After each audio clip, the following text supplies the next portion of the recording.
Hi Pisces! This is Pisces Hub. Welcome to my channel. So for today's video, gagawa tayo ng daily reading for Pisces para sa araw na ito. Okay, gamitin natin itong tarot card. Alamin natin kung ano yung mga posibleng mangyari for Pisces sa araw na ito gamit ang ating tarot card. Ba't paulit yung sinabi ko?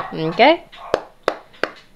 Reminder lang po na ito ay general reading Pisces. So, pwede pong mag-resonate sa'yo, pwede pong hindi. Okay? And this is a timeless reading po. Ang ating daily reading ay always pong timeless. So, kahit anong araw, buwan, taon mo ito napanood. Basta tumatik lang. Pag hindi, huwag pong ipilit. Okay? And ano pa ba?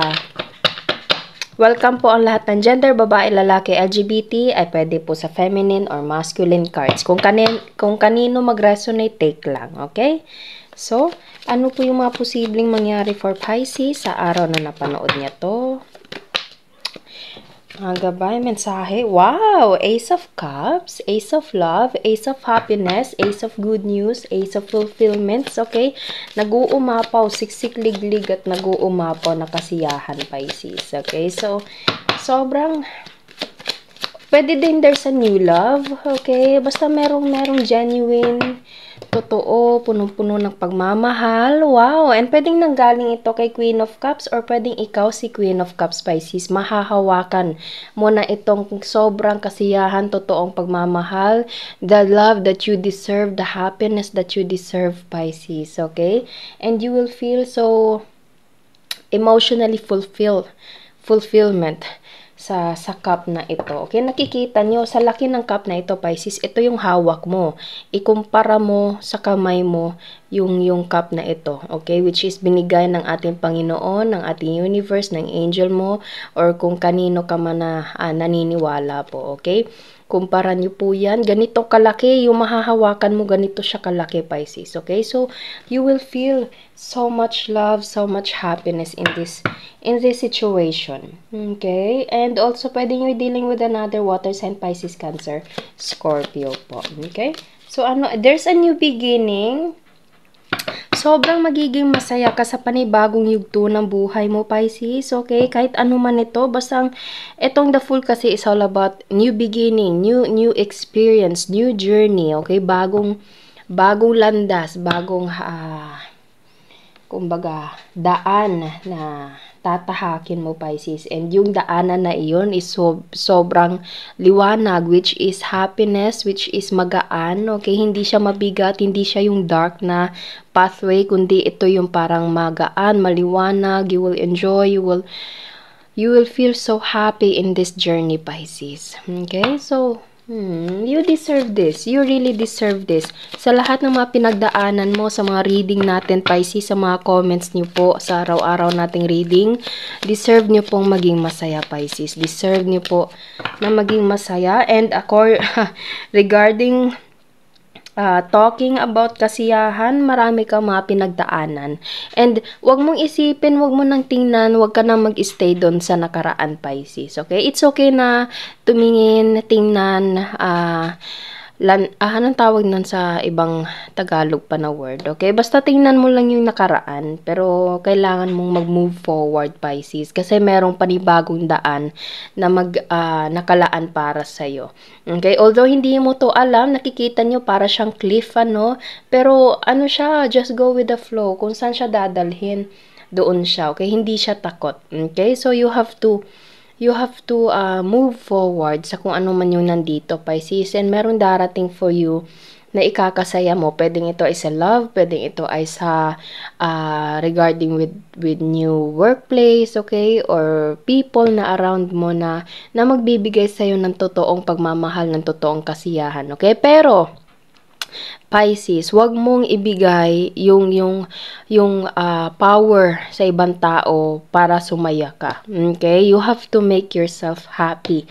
Maging masaya ka sa sarili mo, and ibang tao is magiging masaya kasama ka. Okay? So, you don't have to give a power na yung iba yung magde-decide kung masaya ka ba ngayon o hindi. Wag pong ganun. Okay? So, you have to be happy in your inner self before ka depende sa ibang tao. Huwag kang maging depende emotionally sa ibang tao, Pisces. Kahit financially. You have to have on your own. Okay? So, just a piece of advice po, Pisces. And kung ano man yung nangyari dati, kalimutan mo na yon. Mag-move on ka doon. Huwag mo nang tambayan doon kung nagkukos lang yun sa'yo ng kalungkutan. Kasi meron pang 2 cups na nakalaan para sa'yo. Lumingon ka lang. Lumingon ka lang. Okay? So, punong-puno tayo dito ng cups, Pisces. So, it's all about emotion, feelings. Okay, so ano pa po yung message niyo po for Pisces sa araw na ito? And there's an Ace of Wands, opportunity, passion, okay, fiery feeling, okay, new commitment. Nakikita nyo, ito ay something na parang, it's either, literal na trabaho, workplace, sinabi ko kanina, opportunity, offer na magbibigay sa'yo ng mahaba at parang long term, okay, long term benefits to this kind of opportunity, Pisces, na magdadala sa'yo ng kasiyahan. Ito yung pwedeng parang gagamitin mo sa journey na ito. Ayan o, may hawak siya na stick and ito yon. Okay? So, be ready sa panibagong landas na para sa'yo. Okay? So, pwedeng ito ay something like opportunity sa bagong trabaho or pwedeng mga makakasama mo. Okay? Or pwede ding sa love. Pwedeng full of passion, full of caring, full of love. Ayan o, Ace of Cups and Ace of Wands, punong-puno. Okay, so ramdam mo kung ano man yung kakulangan dati. Merong darating pa na sobra-sobra, Pisces, okay?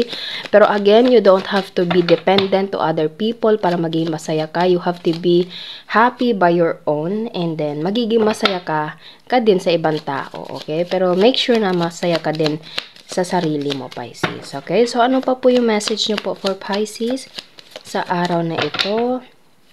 Na gabay mensahe para kay Pisces.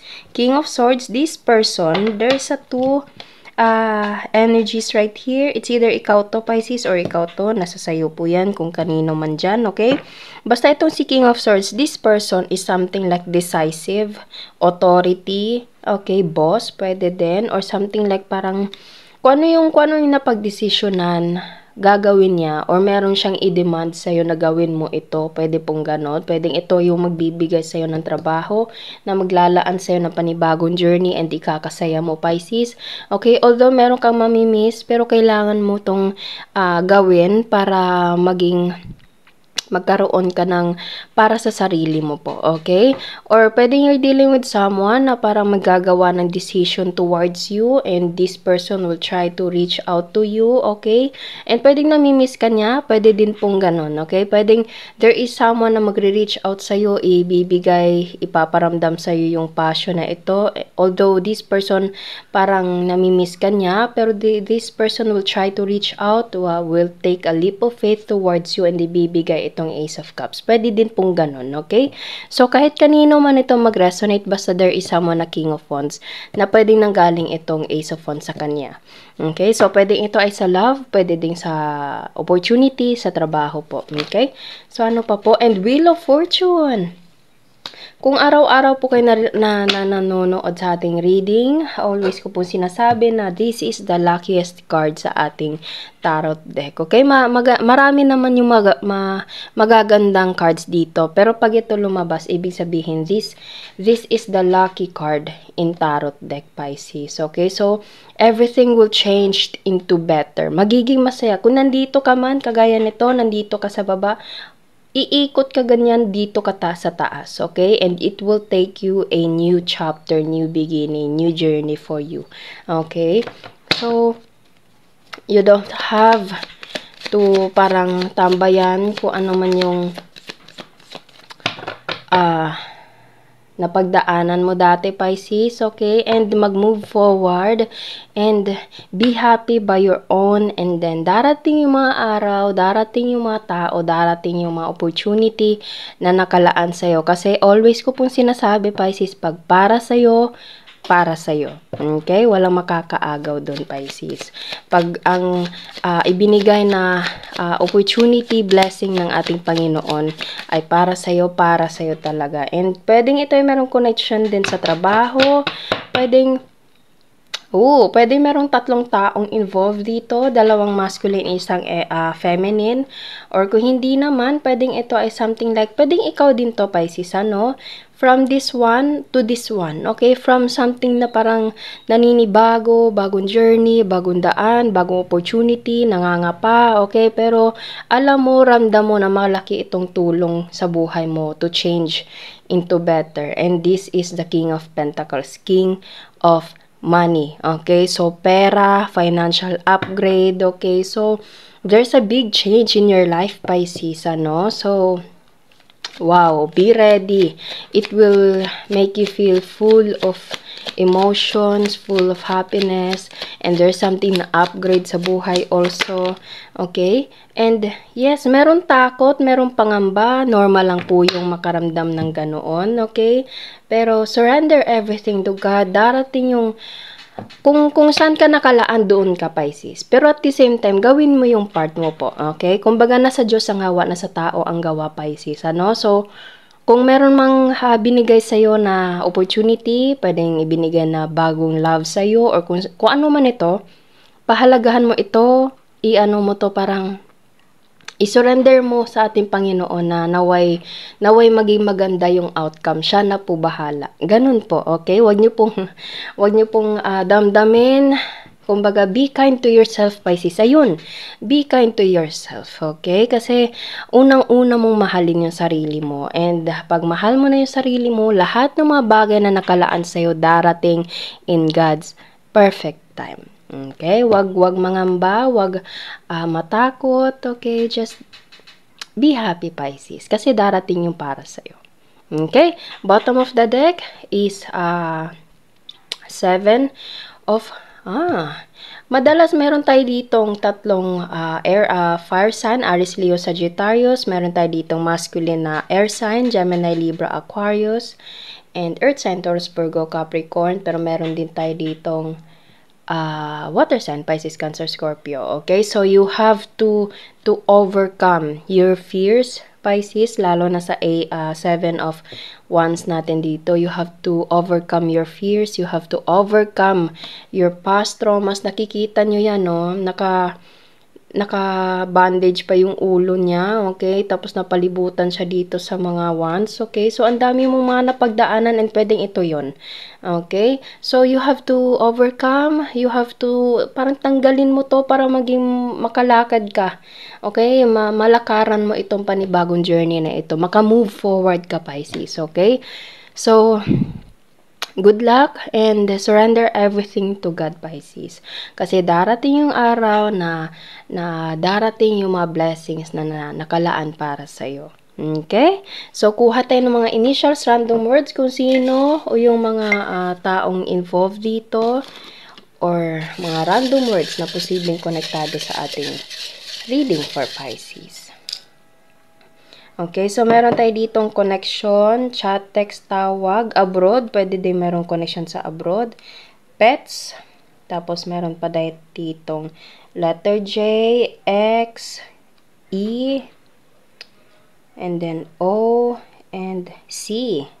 So, pwedeng nandito yung initials, pwede pong wala, it's okay lang. Okay, so pwedeng nandito, pwedeng wala, and yun po ang ating reading, Pisces. Naway nag-resonate po and naway nagustuhan nyo po. Huwag nyo po sanang kalimutan na mag-like at mag-subscribe po sa ating channel and click the bell button para ma-notify po kayo sa next videos na i-upload natin, okay?